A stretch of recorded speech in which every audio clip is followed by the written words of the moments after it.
Hello and welcome to another episode of Lectures of Fallen Wisdom. Today I'm talking about surviving this Logan's Run movie that we're in. Now, if you've never seen the movie Logan's Run, I suggest you just see it just to get the concept. Everybody had to die at 30. Logan was actually one of the cops who enforced this rule. And whenever somebody would run from their duty and obligation to die at 30, Logan would chase after him, being this Sandman, that was the name of his profession, to put to sleep with a gun those who ran. But then one day Logan got a little light on his own palm that indicated that he had to go. And so he decides to run. And essentially that's what everybody is in the society right now, is they're running from death. And there's a certain dynamic that occurs in your brain when you're running from death. It magnifies all your vices. It magnifies your anxiety. It magnifies your lust for things and people to the point where it's debilitating. It also kills you. The surviving of this Logan's Run movie means to transcend the movie. In the book, actually, it's 21 that you can't live past. In the movie, they pushed it to 30. In our society, they've pushed it to like 60, 70, 80.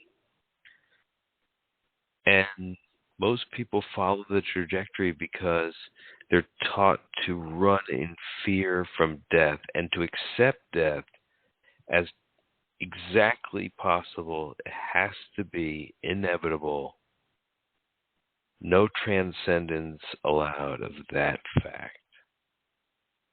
And so, of course, once you're wholly convinced that you have a finite amount of time here and that you must get your kicks in before you get old because you're an expiring, dying creature, the desperation sets in. And that is the father of all your lies and all your vices. So, how do you get out of this cycle of running from death? Well, first of all, you have to realize that as human beings, we are at the bottom rung of the evolution of where we're going. We're like the ape creatures of yesteryear to the people that will eventually evolve from us. And what do you think that they will evolve into? They will evolve into creatures that can stay alive much longer because they value life and they want to live longer. And we are living longer. I mean, we've already extended lifespans quite a bit through medical science. But there's a certain attitudinal aspect to living forever that has to be adopted, or else you, just by inertia alone, you suck yourself into death and dying. So you have to be able to see past the construct that is the Logan's Run paradigm here, that you can't live past 80 or 90, that if you do, why would you want to? I mean, it's all this kind of rationalizing of something that's ultimately creating a time limit. And that creation of the time limit actually creates more stress in our body than we can handle. So it's a perfect thought trap to get into, to believe in death. It gets most people, so don't feel bad that it's gotten you, but it's important to get out of it. And you got to get out of this death mentality that you're running from death. you can't die, okay? We've just demonstrated time and time again that when you do die, you never know that it's happening because your consciousness, ends up in a parallel universe where you're alive. So you can't die physically. You never escape the physical world because there's so many versions of them. And even if there were only one, well, the fact is there can't be just one. Quantum physics has proven multi-universes. Marvel is making billions off this stupid idea, but it's a real idea. So actually witness death, because now that doesn't mean you should live recklessly. In fact, it's very important to just try to stay alive in all universes. It's very important because it creates vibrations. If you're shedding a lot of corpses in other universes, that's not good. That creates a scattered vibrational field around you that people in this world can taste, that you're you're a death bandit and bad vibe. That's why sometimes when you get around people, you're like, this guy has a bad vibe. It's because in many parallel worlds, they've caused their own death. And so now it's very awkward to be around them. So you don't want to be that guy. So you have to stay healthy in all the parallel worlds that you can.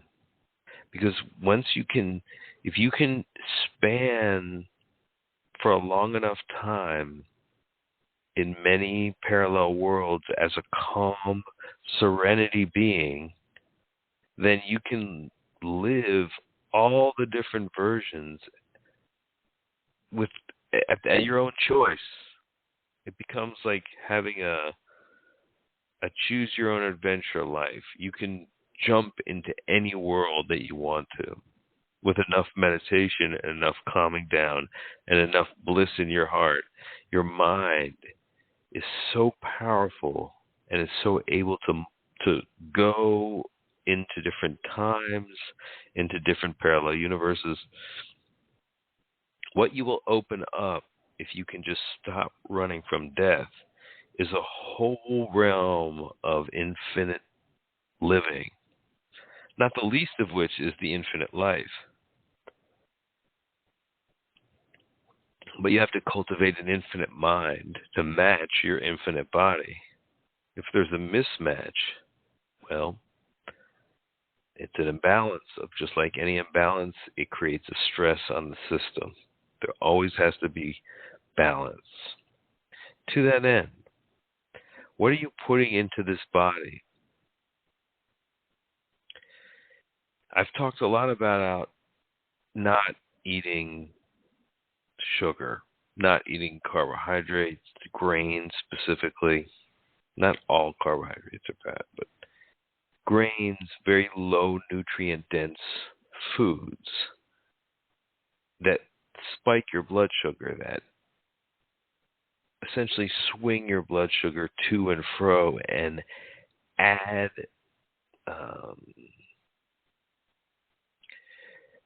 stored fat onto your liver and then ultimately your belly.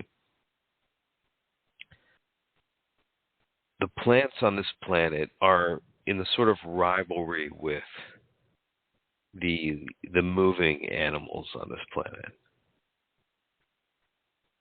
There can't be too many of one or the other. I mean, I guess we could never have too many trees, but there certainly could be too many humans. So the plants had to develop certain ways to limit the population of the moving animals on the planet. And so it did that in the form of the things that come out of these plants. Now, specifically, grains have an intoxicant in them. If you ever bit into a piece of bread, you're actually getting a little dose of heroin. It creates this response in your brain that is similar to a narcotic effect. And it becomes very irresistible. It's hard to resist a hot, steaming piece of pizza when you're bored and hungry and when you're running from death. It goes hand in hand with running from death. Shit, you're running from death, man. Have a cookie. Have a brownie. Have a fucking piece of pizza. You only live once, right? And it's short. So do it. Then you lust after women. You lust after sexual encounters. You become obsessed with maximizing your sexual abilities in a certain time span. And so you become bitter and angry about the fact that you can never get enough of that for your liking, given how much time you've been allotted on this planet in this Logan's Run novel that we're living in. So these trees, these plants, they create substances that kill the human, that cut down on lifespan. And fruit was the first instance of that. Fruit, because it contains a lot of sugar, an excess amount of sugar. It becomes addicting to the human. The human goes nuts over it and eats too much of it, and then ultimately dies quicker, helping the tree with fertilizer and keeping the human from overpopulating. Now, we kind of outsmarted plants by figuring out ways to harvest them so that we do overpopulate. But notice that hand in hand with the formation of society, the death span has gone way down. Now, it went all the way down to like 30 at a certain point, and it's come back up to like 80. But that's in comparison to our hunter-gatherer versions of ourselves, which probably could have easily lived like a couple hundred, 200, maybe 1,000 years. Now, why haven't they found fossils of 1,000-year-old humans? Well, because I think that their aging process was so slow that somebody who died at a certain, like at a very advanced age, would look like someone who was in their 40s. So, with society and with the ability to overpopulate the planet, we've created foodstuff that can certainly feed in an undernourished way many, many babies. And so we've created a whole army of human beings who have so fucked their body with the ability to absorb nutrients that, yes, they need meat now, because meat is so potent and so full of vitamins that it cuts through the fact that they've destroyed their ability to absorb vitamins, which is what all sugar does. Sugar breaks down your body. Grains do the same thing. They turn to sugar as well, and in the process, they ravage your body in a way that it makes it a malabsorbing organism. And then meat comes in, and it certainly is needed for somebody who does have malabsorption. So while I recommend you get off meat, because,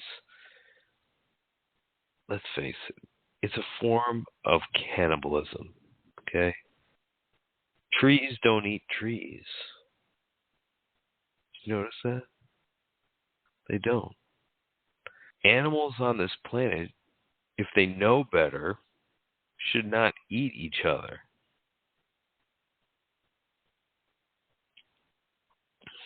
Now, should we even eat plants? Yes, because plants are not tortured in the eating process.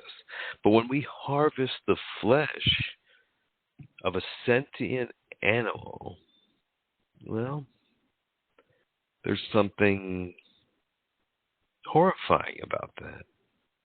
Imagine if it were you. I recently watched a movie called Fresh. You might want to check it out. It's about, let's just say it's about a guy who likes to eat people. I don't know why I have to say it that way. It's about a guy who likes to eat people. And you start to realize that the horror of it is not that much more than the horror that we're visiting upon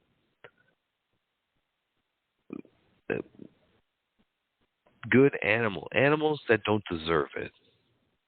Pigs, cows. These are docile animals. They don't deserve chickens. Deserve what we're doing. And I don't care how humane we do it.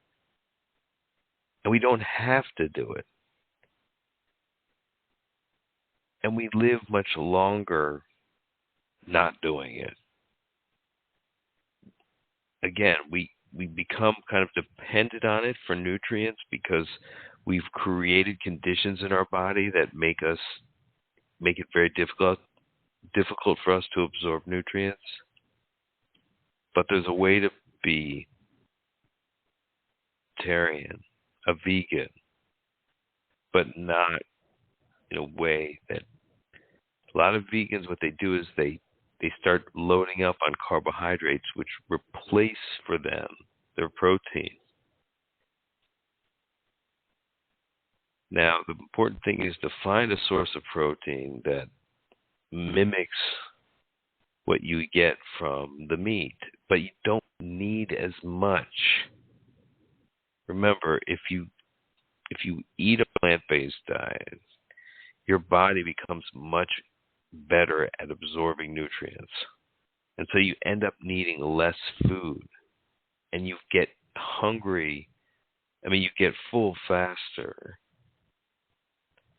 And you don't have like the junky feeling of being addicted to meat. Once you taste the flesh, it's like a vampire. Very hard to get off it. If somebody just puts a barbecue of a steak in front of your face, it's like a vampire trying to stop sucking some virgin's blood. Very difficult to resist. So look, I know. Listen, when people start to preach veganism to me, I was eating meat and I was like, let's shut the fuck up. And I'm not saying I'm a vegan. I'm just channeling this idea because it seems like it's probably right. So I'm going to try it. Now, this may have come from being inhabited by a future version of myself who's just like, hey, this is the way you got to do it if you want to stay alive. I know it, and I also know that your brain understands that you cannot put that much level of stress into any substance, that level of pain and anguish into any substance, and then feel like you're not going to get some of that into your own psyche. And because you're a conscious being and you understand what's involved, every time you bite into a piece of animal product, you have a flash of the suffering that was involved. You have a flash of the pain and agony that the animal had to go through for you to get your food. Now, when that was something that happened with a hunt, there's a certain natural quality to it. But when it's just somebody just ordering a burger and you're not witnessing the slaughter of the cow that had to give you that burger, all of a sudden it's just a burger to you. But in the back of your mind, and you can't escape it, as much as you say, oh no, I never think of it, your brain thinks of it. Your brain thinks of all kinds of things, the implications of everything. And because it does that, it creates a little stress globule in your psyche that becomes part of you. And every time you eat meat, that's what's happening to you. So you might notice, which I did when I ate vegan for a month, I was no anxiety whatsoever. And I was like, where was this anxiety coming from? I guess I was an anxious animal waiting to be slaughtered. There we go back to running from death. Ultimately, you want to get out of the mentality that you're running from death. So here, I'm presenting all the different ways you can get out of that mentality. And one of them is stop eating flesh that's also running from death, literally, but can't escape it because it's in like a farm atmosphere and it's just going to go to a slaughterhouse. But the anticipation is what you're eating. The flesh of anticipating death is meat. And I don't care if it's organic, if it's responsibly farmed, it's the fear of death in flesh. And it tastes so good when it's grilled to perfection, doesn't it? That's one way. So you just want to lower your vibrational level. Why are cows and herbivores more docile than meat eaters in the animal kingdom? Because it's almost like eating meat turns you into a savage. And that savage must maintain a certain level of anxiety to survive. So this is sort of a two-step process. You have to kind of cut down on the grains and sugar and then slowly get off the meat. Don't just like jump off the meat without seriously figuring out a way to eat without eating grains and sugar. The meat is sort of going to be your crutch to get out of eating bread and sugar. But understand that the way they feed the animals today, they're eating mostly corn, which is essentially sugar to them. So by eating the flesh of harvested animals that are farm raised, unless you're really going out of your way to eat grass-fed meat, which is all, they can just lie to you about. Unless you're watching the animal, and then you have to be friends with it and slaughter it. So it's like, there's no win. There's no way to win here. You're still going to eat the flesh that's created by mostly sugar. And that is still going to affect you in a bad way. But if you have a choice to eat bread or a piece of meat, eat the piece of meat. Even the animal would want you to do that. Why? Because if you're eating like a ton of carbs and bread and sugar, you'll never be able to stop eating meat, ever. Because it's so disadvantaged to your body in terms of nutrient absorption that you can't survive without meat. So that's why I say you have to get off that first, stay on the meat. Then as soon as you kind of have cut out most carbs, very little should you be eating. I mean, it really should be fucking zero, because it's like fucking heroin. You take one hit and you want much more. And it's like an insatiable hunger. It's a drug. So I say don't let one drop in, not even one little berry. Not even one little piece of fruit. Oh, I'll just have a taste. Okay, you're just opening a Pandora's box. Because you'll see that your hunger is like completely dictated by the excess of empty calorie foods, of carbohydrates, of sugar.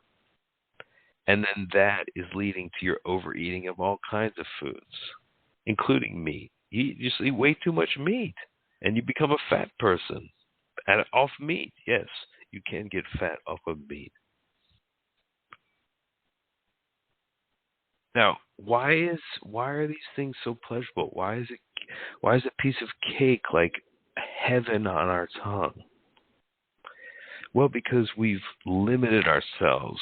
In our minds, we just think we really believe that our time here is so finite that pleasures of taste become so important.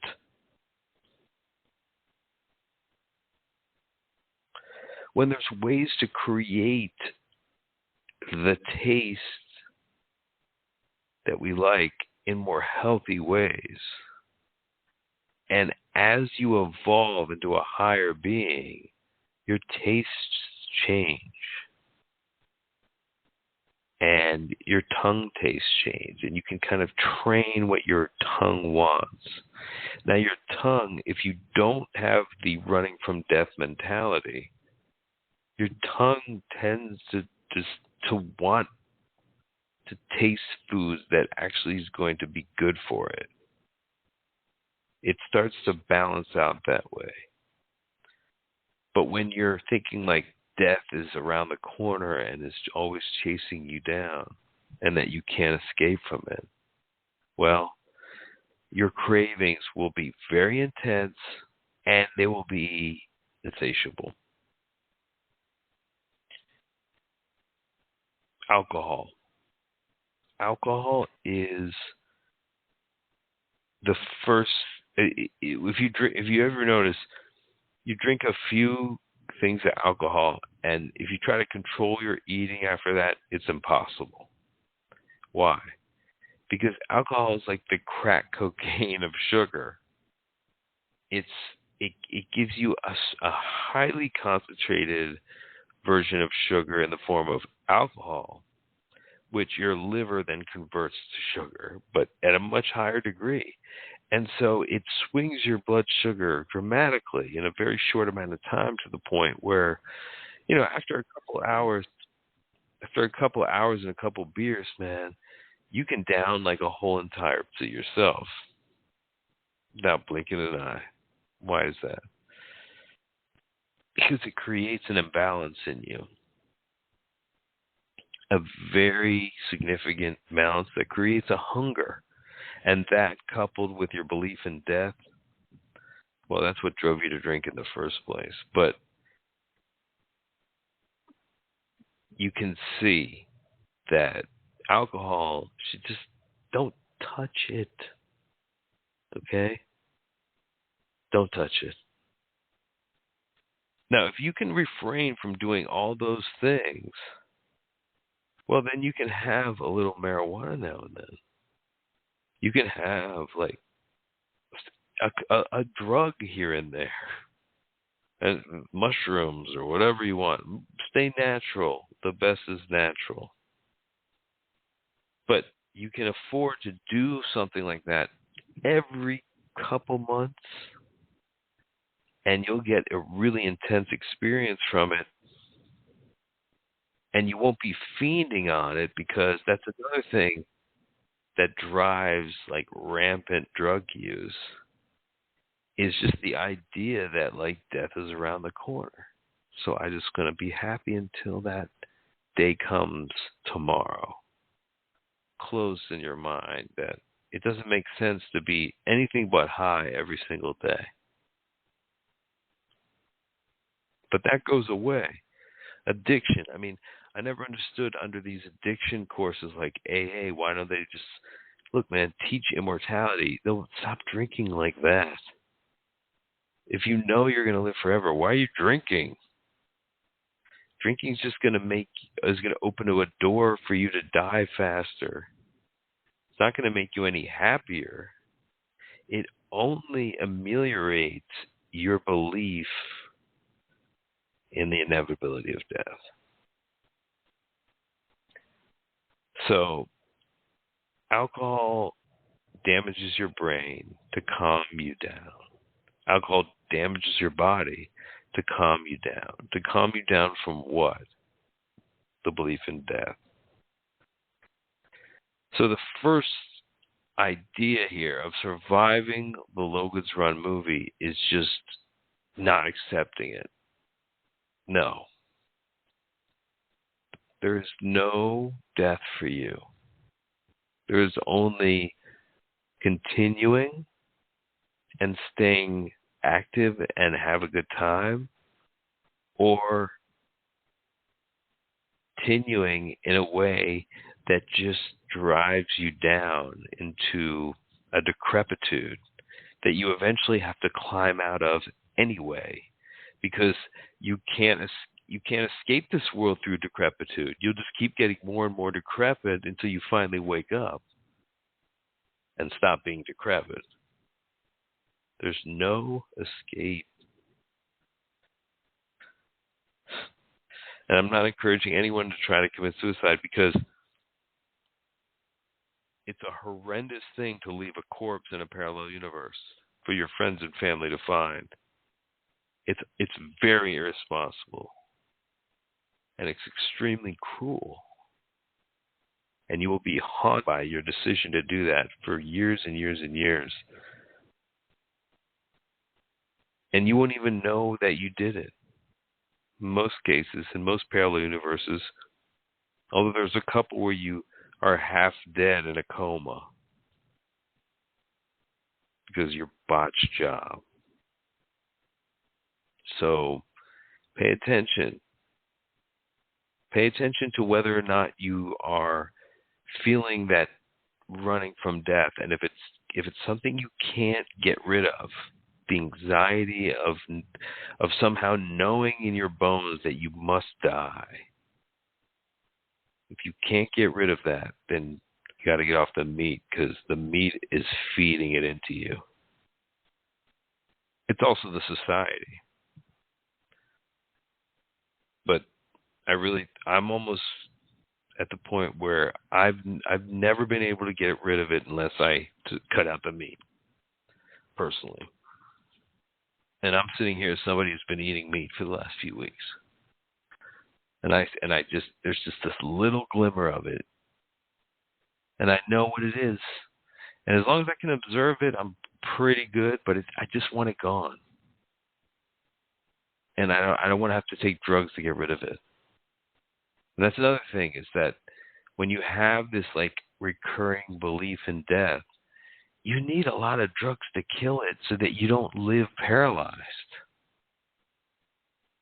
And it's almost healthier if you have that death current going through your head to do drugs than it is to be sober with it in your head.